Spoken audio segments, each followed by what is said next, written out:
Bienvenidos. El día de hoy vamos a hablar sobre las causas de la evolución y los tipos de selección natural de los individuos. Vamos a comenzar nuestra clase con este pequeño cómic. Usted lo debió de haber visto cuando fue lo de la cuarentena por el coronavirus. Ahí puede ver a unos diferentes animalitos que dice que hay que lavarse las manos para poder sobrevivir. Ahí tenemos al dinosaurio, el tomate el grande, que nos dice que no puede, y todos le dicen, Rex, lávate las manos, y él no puedo, ayúdenme, y al final, como no logra sus manitas llegar al agua, pues termina muriendo por el COVID. ¿Qué significa esto? Algo que ya se mencionó en la clase pasada. Si comparamos el ave con el perezoso, el mamut y un tiranosaurio rex, podemos deducir que el tiranosaurio rex es mucho más fuerte, mucho más grande, es un fue un súper depredador, por lo tanto, él tiene todo para poder sobrevivir. Es mucho más fuerte. Es un súper depredador. Él puede sobrevivir, pero sus manitos pequeñas no le permiten lavarse las manos y entonces muere, recalcando que en un proceso evolutivo no siempre va a sobrevivir el más fuerte, sino el más apto en ese ecosistema. Tal vez el T-Rex en este ecosistema no era el más apto y por eso fallece, pero en otro ecosistema sí pudo ser el más apto y poder sobrevivir. Vamos a hablar sobre los tipos de selección que existen. Son tres: selección direccional, selección estabilizadora y la selección disruptiva. ¿Qué nos dice cada una? La selección direccional ocurre cuando los individuos con un fenotipo, cosas externas que nosotros podemos ver, tienen una mayor aptitud en comparación con los individuos con fenotipos intermedios. La selección direccional nos dice que se va a dar un beneficio a los seres vivos con una característica extrema, opuestos o intermedios. ¿A qué me refiero? Si usted observa la diapositiva, tenemos la imagen aquí de una jirafa de cuello corto, una jirafa cuello más grande y una jirafa de cuello mediano. Y nos dice en color rojo antes la población que había y después la población que había. Selección direccional. Vamos a favorecer a un individuo con características extremas. Favorecemos al de cuello corto o favorecemos al de cuello largo. ¿Qué es lo que ahí está observándose? Nos dice en color rojo antes. Existía una población de jirafas de cuello corto muy elevada, por eso la curvita está tan alta en la de jirafa de cuello corto, y nos dice que después la jirafa de cuello largo es la que hay en mayor población, por eso está elevada la curvita azul. Pero si nos centramos en la jirafa de cuello mediano, el centro, ni antes ni después hubo una población grande en esto. Una selección direccional es aquella que va a favorecer a uno de los extremos. Puede ser un momento favorece a las mariposas blancas y al otro momento favorece a las mariposas negras, pero a los extremos, nada del medio, no a lo mediano, no a lo gris, nada que combina dos caracteres, alto o pequeño, negro o blanco, gordo o flaco, no al intermedio, va a favorecer a los caracteres de los extremos, a la información que hay hacia cada lado. La selección estabilizadora. En este tipo de selección, los individuos con un fenotipo intermedio son los que van a tener una mayor aptitud. Aquí, en la estabilizadora, vamos a favorecer a los seres vivos con caracteres intermedios. ¿Qué es lo que usted observa en el gráfico de las lagartijas? Nos dice que hay una lagartija de colita corta, cola mediana y cola muy larga. ¿A quién están favoreciendo en este ecosistema? A la de cola mediana. Por eso, el color que está aquí, hablándonos sobre la cantidad de población antes y después, rojo y azul, hay un pico elevado solamente en las lagartijas de cola mediana, que es el carácter intermedio, mientras que en el pequeño y el largo, que está a los extremos, la cantidad de población es baja, porque si favorecemos a estos extremos, estaríamos hablando de una selección direccional. Nos habla también de la selección disruptiva.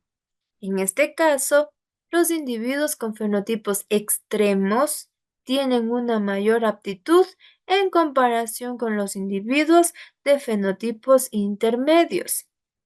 Nos volvemos a ir a las características de los extremos.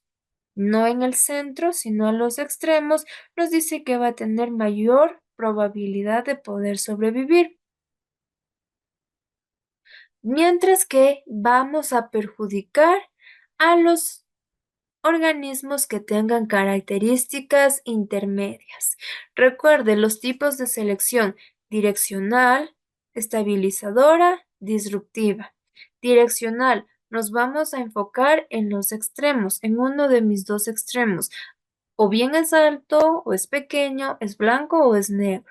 La estabilizadora, me interesa el centro, el carácter intermedio entre estos individuos. Y la disruptiva nos interesa los caracteres extremos, que pueden ser perjudiciales como los caracteres intermedios. Dependiendo del ecosistema en el que habite el individuo, se aplica una de estas tres selecciones y por lo tanto el individuo va a sobrevivir. Vamos a hablar sobre las causas de la evolución. Son 5 causas que producen una evolución en un organismo. La primera es la variación y adaptación. Para poder sobrevivir en un ecosistema debe de haber una adaptación. Pero dentro de las especies, antes de adaptarse debe de sufrir mutaciones. Se considera que la evolución no es más que un proceso de constantes mutaciones. Por esa razón, hay muchos científicos que nos mencionan que existen mutaciones buenas y mutaciones malas, que el término mutación no siempre va a estar ligado a una deformación, malformación o algo que pueda perjudicar y llevar a la muerte. Que hay ocasiones que una mutación puede provocar un cambio positivo dentro de una especie. Variación, que exista una gran cantidad de caracteres dentro de una misma población. En mariposas, que haya mariposas blancas, negras, azules, rojas, verdes, de muchos colores, para que dependiendo del ecosistema en el que exista, pueda adaptarse y puedan evolucionar estos organismos. Nos hablan como causas de la evolución el aislamiento. Esto lo podemos ver en las islas. Ahí es un ejemplo los picos de los pinzones de Charles Darwin, donde nos dice, todos son aves, todas son de la misma especie, pero por el hecho de haber estado uno en una isla y el otro en otra isla, aislados, separados entre ellos, se modifica, ingresan más genes al código de estas especies, se adaptan y van evolucionando por el aislamiento. Migración. Usted debe de saber que hay especies que migran. Cuando es el invierno, se desplazan. Los patos, las mariposas, la mayoría de aves migran. ¿Por qué la migración produce una evolución? Porque cuando las aves van migrando, en el trayecto, en el camino, pueden encontrarse con una pareja. Y esa pareja, al estar en otro ecosistema, puede tener información diferente. Entonces, al migrar, consigo una pareja y la descendencia tiene información mezclada de los dos individuos. Ejemplo, el ser humano, una persona, digamos, ecuatoriana decide emigrar y se va a Rusia y se casa con una persona de Rusia, súper alto, 1,80 m, tez blanca, ojos verdes, cabello rojizo, Estamos ingresando nueva información genética. Entonces, el individuo, el hijo de esa pareja, ya no va a ser tan similar a las personas de Ecuador, ya va a ser diferente. Puede tener cabello negro, tez morenita como nosotros, pero ya puede ser mucho más alto. O puede tener nuestra estatura, pero ser de tez muy clara, ojitos verdes. Es una mezcla. Estamos aumentando información en el código genético. La sobrepoblación también es una causa de evolución. Si hay sobrepoblación, si hay muchos individuos en un mismo espacio, va a haber una lucha, una competencia por los recursos que hay dentro de ese ecosistema para poder sobrevivir. Entonces, al momento que hay esta lucha, hay individuos que van a morir. Cuando un individuo muere, estamos perdiendo información genética. Sepa y ese individuo tenía un carácter nuevo, evolucionó, pero al morir no lo dejaron, no pudo lograr llegar a tener hijos. Por lo tanto, si no hay descendencia, ese carácter evolutivo, esa nueva información se muere con ese individuo. La sobrepoblación también causa evolución, porque las especies tienen que luchar, tienen que buscar la forma de lograr sobrevivir dentro de ese ecosistema, camuflarse, cambiar los colores, hacerse más fuertes, su cuerpo reducirle el tamaño para poder esconderse con mayor facilidad para necesitar menos alimento, va a buscar la forma de lograr sobrevivir en ese nicho ecológico.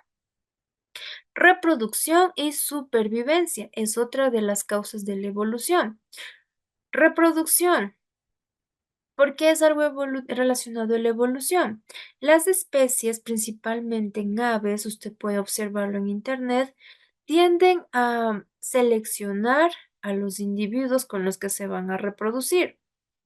Si no es seleccionado un individuo y no se reproduce los genes que contengan la información genética que tiene ese individuo, si no hay reproducción, se muere con él. Ejemplo, lobos marinos, leones. Estos animales, leones y los lobos marinos, tienden a luchar y el que gane tiene el derecho de aparearse con las hembras dentro de sus manadas. Entonces, digamos en un lobo marino.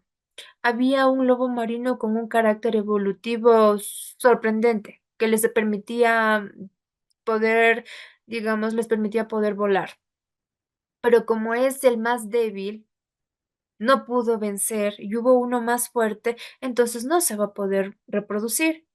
Si no hay reproducción, no hay evolución. Y el fuerte que ganó, que es el que puede reproducirse, si no tiene el carácter dentro de su código genético, dentro de su ADN, él no puede transmitir este carácter nuevo de poder volar.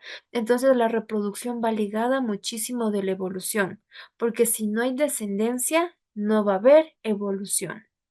Y la supervivencia, que es las modificaciones que hacen los individuos para poder adaptarse y sobrevivir a un nuevo ecosistema.